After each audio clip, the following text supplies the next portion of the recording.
Hello friends, नमस्कार। कैसे हो आप सारे? I hope you are doing good. दोस्तों, आज हम लोग बात करेंगे डाइट स्पेशली फॉर फिस्टुला, यानी जिन्हें भी भगंदर की समस्या है उन्हें क्या खाना चाहिए, क्या नहीं खाना चाहिए। आज हम लोग इसी के बारे में डिस्कस करने वाले हैं। पाइल्स और फिशर में आपको क्या खाना चाहिए, क्या नहीं खाना चाहिए, मैंने ऑलरेडी इस पे वीडियो बना दिया है, आप जाके मेरे चैनल पे देख सकते हो। मैं लिंक नीचे डिस्क्रिप्शन में दे दूंगा। तो शुरू करते हैं। आज हम लोग बात करेंगे डाइट स्पेशली फॉर फिस्टुला, यानी भगंदर के लिए कि हमें क्या खाना चाहिए। वैसे तो इसमें ज़्यादा परहेज नहीं किया जाता, लेकिन जो हम लोग अपने पेशेंट को सजेस्ट करते हैं वो सारी चीज़ें मैं आज आपको बताने जा रहा हूँ। तो शुरू करते हैं। सबसे पहले बात करेंगे फ्रूट्स, यानी फलों में आप क्या खा सकते हैं, क्या नहीं खा सकते हैं। अगर आपको फिस्टुला है, आप सारे फ्रूट्स खा सकते हैं, लेकिन एक फ्रूट मैं मना करूंगा आप लोगों को खाने के लिए, वो है अमरूद।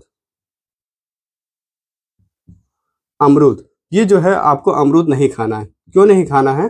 क्योंकि अमरूद जब जिस दिन आप खाते हो उस दिन नोटिस करिएगा अगले दिन मल की मात्रा बढ़ जाती है। और अमरूद के जो बीज होते हैं वो छोटे छोटे, ये डाइजेस्ट नहीं होते। और आप जो कुछ भी खाओगे वो निकलेगा मलद्वार के रास्ते ही।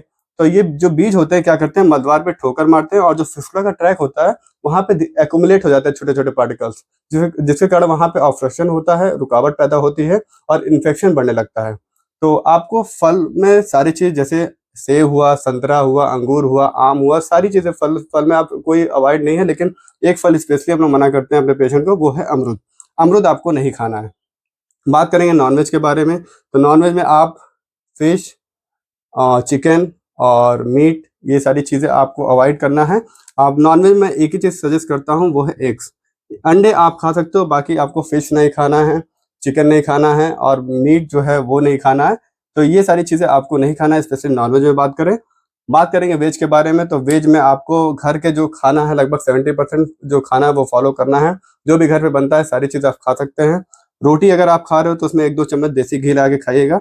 देसी घी लगाने से थोड़ा सा जो हमारे आयुर्वेद में बताया गया है, देसी घी जो होता है पित्त का शमन करता है, और जो जीआईटी हमारा होता है, जो हमारा पाचन तंत्र होता है, उसको भी सुधारता है। तो आप उसमें देसी घी डाल के खा सकते हैं। चावल आप खा सकते हैं, कोई आपको मनाही नहीं है। दाल आप सारे खा सकते हैं, लेकिन आप उड़द की दाल अवॉइड करिएगा, क्योंकि वो कॉन्स्टिपेशन कॉज करता है कुछ लोगों में। तो आपको दाल में सारे दाल आपको अलाउ हैं पल्सेस में, और उड़द की दाल आपको नहीं खाना है। हरे सब्जियां आप जितने भी मार्केट में अवेलेबल है खूब खाइए, कोई आपको मनाही नहीं है। और सलाद आप भोजन से पहले जो है सलाद खाइए, उससे आपका पेट भी सही रहेगा, डाइजेशन भी इम्प्रूव रहेगा। डेयरी प्रोडक्ट की बात करें, दूध वाले जितने भी प्रोडक्ट हैं, जैसे दही हुआ, आपको मट्ठा पीने का मन हुआ या फिर छाछ पीने का मन हुआ, तो सारी चीज़ आप ले सकते हो, लेकिन एक चीज़ आपको नहीं खाना है, वो है पनीर। पनीर जो है आपको नहीं खाना है, क्योंकि पनीर क्या करता है, जिस दिन आप पनीर खाते हो उस दिन भी आपको कॉन्स्टिपेशन की समस्या बढ़ जाती है। तो नोटिस करिएगा, ये सारी चीज़ें छोटी-छोटी चीज़ें हैं, लेकिन हम लोग जो अपने पेशेंट को मना करते हैं वो सारी चीज़ें आपको बता रहे हैं। पनीर आपको बिल्कुल नहीं खाना। डेयरी प्रोडक्ट में बाकी सारे प्रोडक्ट आप खा सकते हैं, लेकिन पनीर आपको अवॉइड करना है, पनीर नहीं खाना है। बात करेंगे ये कुछ चीज़ें जो स्पेशली आपको अवॉइड करना है, वो है, ये सारी चीज़ें मैं लिस्ट बना यहाँ पे आप नीचे देख सकते हो। ये जो चीज़ें मैं बताने जा रहा हूँ अब, वो आपको स्पेशली मतलब नहीं खाना है, क्योंकि इससे बहुत सारी समस्या होती है। तो सबसे पहले बात करेंगे जो कमिन सीड, जिसे हम लोग बोलते हैं जीरा। जी हाँ दोस्तों, अगर दाल घर में बनता है तो अगर उसका जो छौंक लगाया जाता है घर में, तो वो जीरा के द्वारा लगाया जाता है। तो जीरा आपको अवॉइड करना है, क्योंकि जो जीरा होता है, जीरे जीरे के जो पार्टिकल्स होते हैं वो डाइजेस्ट नहीं होता। वो साबुत हमारे मलद्वार से निकल जाता है फीकल मैटर के साथ। तो जीरा आपको अवॉइड करना है। अजवाइन जो है ये भी अवॉइड करना है, ये भी डाइजेस्ट नहीं होता पूर्ण रूप से। ब्लैक पेपर, काली मिर्च, आपको जो खड़ा काली मिर्च होता है वो आपको नहीं खाना है। रेड चिली, जो लाल मिर्च होता है, उसको भी आपको नहीं खाना है। ऑर्गेनो, जो लोग पिज़्ज़ा खाते हैं मार्केट में, पिज़्ज़ा में जो ऑर्गेनो होता है उसमें जो छोटे-छोटे चीज़ें जो उसमें प्रेज़ेंट होती हैं, ऑर्गेनो हर्ब्स जितने जितनी भी रहती हैं, वो आपको नहीं खाना है। फ़ास्ट फूड अवॉइड करना है। स्पाइसेस यानी मसाले आपको कम से कम खाना है। और ड्राई फ्रूट्स में सारे ड्राई फ्रूट्स आप खा सकते हो, लेकिन एक आपको नहीं खाना, वो है आलमंड, बादाम आपको अवॉइड करना है। और स्पेशली हम लोग बात करेंगे जीरा, अजवाइन, ब्लैक पेपर, ऑर्गेनो, ये सारी चीज़ें आपको क्यों नहीं खाना है, इसको भी हम लोग समझेंगे। तो ये सारी चीज़ें जो जो मैंने आपको बताई, वो आपको क्यों नहीं खाना है, इसको भी हम लोग समझेंगे एक डायग्राम के माध्यम से।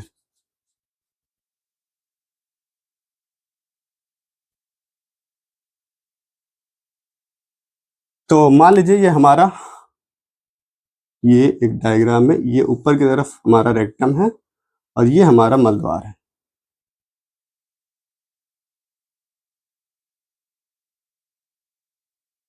मलद्वार।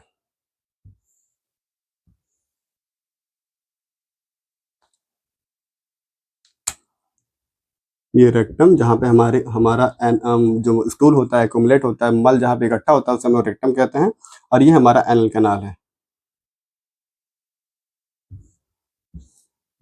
ये हमारा गुदाद्वार है जिसे हम लोग एनल कैनाल भी कहते हैं।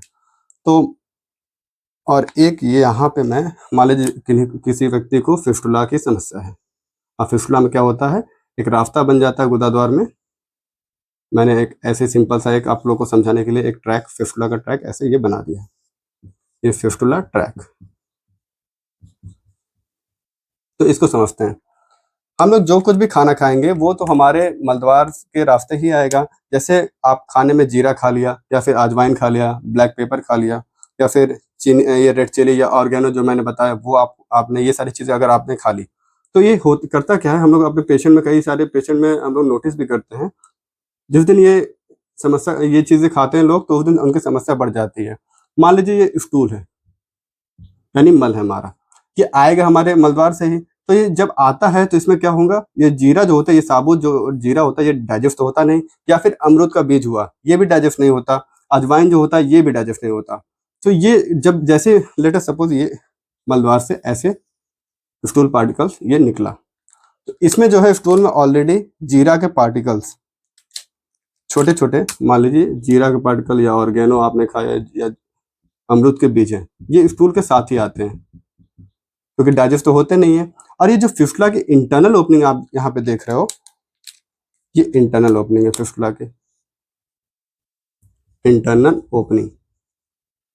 ये क्या करते हैं, ये आता है जब, तो यहाँ पे इकट्ठा होने लगते हैं, इकट्ठा होने लगते हैं, और स्टूल के साथ यहाँ पे इकट्ठा होंगे तो क्या होगा, यहाँ पे ऑब्स्ट्रक्शन होगा, तो यहाँ पे इन्फेक्शन कॉज करेंगे।